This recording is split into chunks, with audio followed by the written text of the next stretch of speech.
Welcome to The Explainer. Today, we're pretty much tearing up the old business rulebook. We're diving into a source that argues for a huge shift in how we even think about success, moving way beyond just profit to something, well, something much bigger. So, let's start with a really fundamental question. What is a business actually for?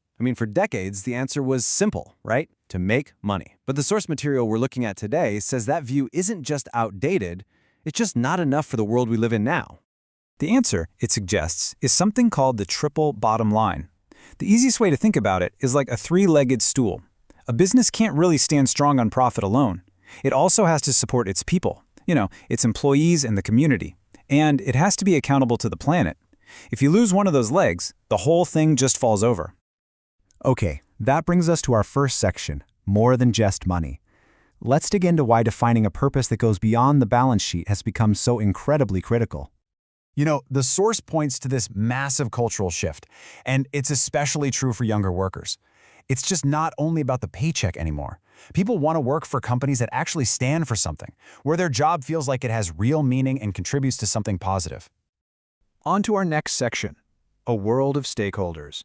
Because a modern business isn't an island, it's part of a much larger community.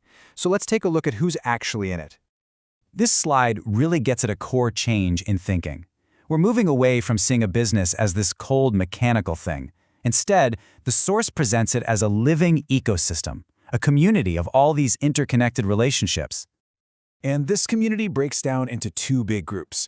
You've got your internal stakeholders, the employees, the leadership, but just as important are the external ones, the customers, the suppliers, and even the local community where the business is located. Every single decision really impacts this entire web of people. So, with all these different people to consider, it raises a big question. How do leaders make the right call? What are their ethical responsibilities? That brings us to Section 3, the manager's moral compass. Our source points to Kohlberg's work on moral development, which is pretty fascinating. Think of it as a kind of personal evolution. At first, we just follow rules to stay out of trouble. Then, we move into a phase where we try to meet the expectations of society and the people around us. But the highest level, post-conventional, that's all about being guided by your own internal values, your own deep sense of right and wrong, no matter what anyone else thinks. And this idea of moral development, it applies to organizations too. This slide shows Carroll's pyramid of corporate responsibility. Profitability, that's the foundation. You have to stay in business, of course.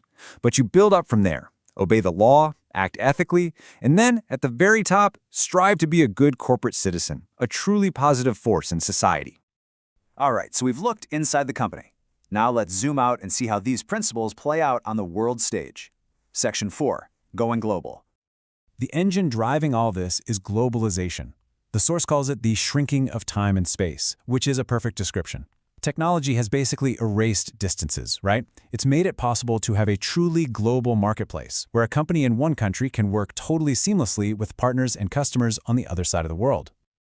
So, what does going global actually look like on the ground? Well, the source lays out 5 common ways that companies expand their operations across borders. So here's the playbook, and you can think of each of these strategies as a bigger step up in terms of both risk and investment. It can start with global outsourcing, just using suppliers abroad. Then you have importing and exporting.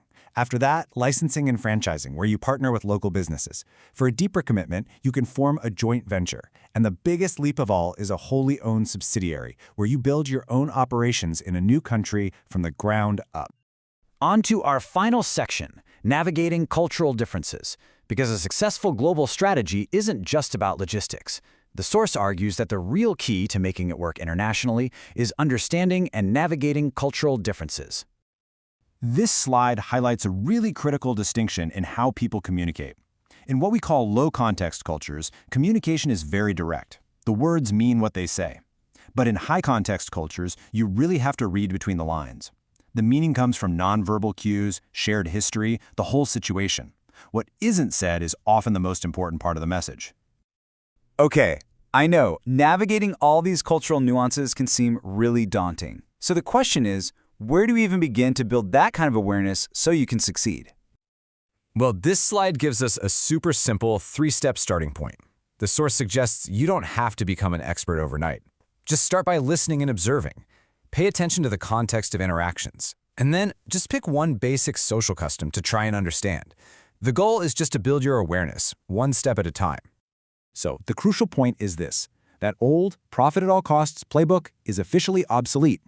True, sustainable success today really requires a foundation of clear purpose, a strong ethical compass, and the cultural intelligence to operate globally. And that leaves us with one final question to think about: which of these pillars does your organization need to strengthen?